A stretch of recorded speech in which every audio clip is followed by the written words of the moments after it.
భారతదేశ కార్మిక వర్గం పైన ప్రభుత్వ విధానాలు అనేక రకాలుగా జరుగుతూ ఉన్నటువంటి పరిస్థితి ఉంది. అనేక రకాలైనటువంటి దోపిడీ విధానాల నుంచి ప్రజలను విముక్తి చేయడం కోసమే సిఐటి ప్రధాన లక్ష్యంగా పనిచేస్తున్నటువంటి పరిస్థితి ఉంది ఈ రోజుల్లో.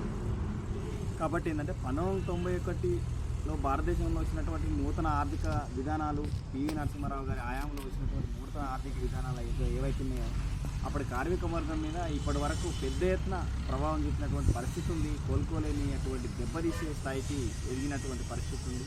ప్రైవేటు సంస్థల పెరుగుదల, ప్రభుత్వ రంగ సంస్థలను క్షీణింపజేయడం ఇవన్నీ కూడా జరిగినటువంటి పరిస్థితి ఉంది. అట్లాగే భారతదేశ వ్యాప్తంగా ఇప్పటికీ 10 సంవత్సరాలు అయినటువంటి మోడీ ప్రభుత్వం వచ్చినాక 6 దేశవ్యాప్త సమ్మెలు జరిగినటువంటి పరిస్థితి ఉంది.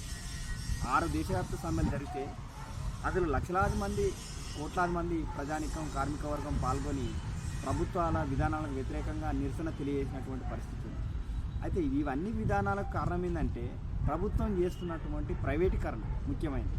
ఈ ప్రైవేటీకరణను అజ్జేసి ప్రభుత్వ రంగాన్ని అభివృద్ధి చేస్తే ప్రజల ఆదాయం పెరగడానికి చాలా అవకాశాలు ఉన్నాయని చెప్పి కమ్యూనిస్టు భావజాలంతో మార్క్సిస్టు, లెనినిస్టు మహాశయులు రాసినటువంటి సమసమాజ నిర్మాణంలో ఉన్నటువంటి పరిస్థితి ఉంది. దాని ఆధారంగా అనేక దేశాలలో కూడా అభివృద్ధి చెందినటువంటి పరిస్థితి ఉంది.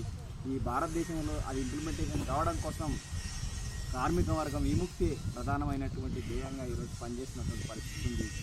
ఈ కార్మిక వర్గం పైన ప్రభావం చూపేటటువంటి విధానాలను తిప్పికొట్టేటందుకు, వీటన్నిటి మీద చట్ట సవరణ చేసేటందుకు రాజ్యాంగ పరంగా ఉన్నటువంటి చట్టాలను ఈరోజు మోడీ ప్రభుత్వం క్షీణింపజేస్తున్నటువంటి పరిస్థితి మనం ఎన్ని చూస్తూ ఉన్నాం. ప్రైవేటు బొగ్గు కానీ, రైళ్లు కానీ, విమానయానం కానీ, అనేక సంస్థ గ్యాస్ కానీ, పెట్రోల్, డీజిల్ ఇవన్నిటి కూడా ప్రైవేటు పరం చేసి ప్రభుత్వం ప్రజలను దెబ్బతీసి పెద్దలను పోషించే విధంగా కేవలం కార్పొరేట్ శక్తుల కోసమే పనిచేస్తున్నటువంటి విధంగా ఈరోజు మనకు కనబడతా ఉన్నటువంటి పరిస్థితి ఉంది. సామాన్య మధ్యతరగతి ప్రజలు కార్మిక వర్గం మీద తీవ్రమైనటువంటి ప్రభావం పడతా ఉంది. వాళ్ళ వేతనాల పెంపుదల లేదు. కేంద్ర ప్రభుత్వం నిర్ణయించినటువంటి 172 రూపాయల రోజువారీ వేతనంతో కార్మిక వర్గం ఏ విధమైనటువంటి బతకగలుగుతుందని చెప్పి ఈరోజు సిఐటిగా మేము ప్రశ్నిస్తూ ఉన్నటువంటి పరిస్థితి ఉంది. కార్మిక వర్గం, ఒక కార్మికుడు రోజు 172 రూపాయలతో ఎలాంటి జీవనం, భార్య పిల్లలను ఎలా పోషించుకోగలడు, ఆయన యోగక్షేమాలు ఏ విధంగా చేసుకోగలడు అని చెప్పి ఈరోజు ప్రశ్నిస్తూ ఉన్నటువంటి పరిస్థితి ఉంది. అదే వామపక్ష ప్రభుత్వంగా ఉన్నటువంటి కేరళ ప్రభుత్వం రోజు కూలి 600 రూపాయలుగా నిర్ణయించి అమలు చేస్తున్నటువంటి పరిస్థితి ఉంది. అంటే ఒక కేంద్ర ప్రభుత్వం ఈ విధమైనటువంటి విధానాలు చేయడం ద్వారా ప్రజల్లో తీవ్రమైనటువంటి అసంతృప్తి కలుగుతూ ఉంది. వాళ్ళ ఆదాయం 0 స్థాయికి పడిపోతున్నటువంటి పరిస్థితి ఉంది. ఈ విధమైనటువంటి ఆహారపు ధాన్యాలు కానీ, తినేటటువంటి సరుకులు కానీ, బట్టలు కానీ ఇవన్నీ కూడా పెరిగిపోతున్నటువంటి పరిస్థితి ఉంది. పిల్లల చదువులు ఇవన్నీ కూడా రోజు రోజు క్షీణించి అప్పులపాలు అవుతున్నటువంటి పరిస్థితి ఉంది. కార్మిక వర్గం మీద, కార్మిక వర్గానికి రావాల్సినటువంటి రేషను, మౌలిక సదుపాయాలు ఇవన్నీ కూడా ప్రభుత్వం చేయలేకపోతున్నటువంటి పరిస్థితి ఉంది.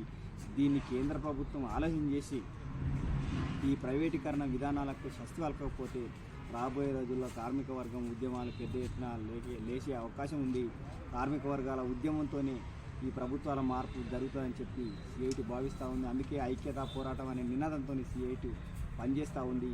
ఈ 54 వసంతాల కాలంలో స్వాతంత్రం వచ్చి 75 సంవత్సరాలు గడుస్తున్నటువంటి పరిస్థితుల్లో భారతదేశంలో కార్మిక వర్గం ఇంకా పూర్తిస్థాయికి క్షీణించబడుతున్నటువంటి పరిస్థితులు ఉన్నాయి. కాబట్టి వీటన్నిటిని కూడా ఇబ్బందికరంగా పనిచేస్తున్నటువంటి ఈ ప్రభుత్వాల మీద కార్మిక వర్గం తిరుగుబాటు చేయక తప్పదనేది సిఐటి భావిస్తూ ఉంది. కొన్ని సంఘాలను కలుపుకొని ఐక్య పోరాటాలకు 11 కార్మిక సంఘాలను, ట్రేడ్ యూనియన్లు కలుపుకొని ఐక్య పోరాటాలకు సిద్ధం చేస్తూ ఉంది. కరోనా సమయంలో అనేక రంగాలైనటువంటి కార్మిక వర్గానికి పెద్ద ఎత్తున సహాయ సహకారాలు అందించినటువంటి సిఐటి ప్రధాన పాత్ర పోషిస్తూ ఉంది.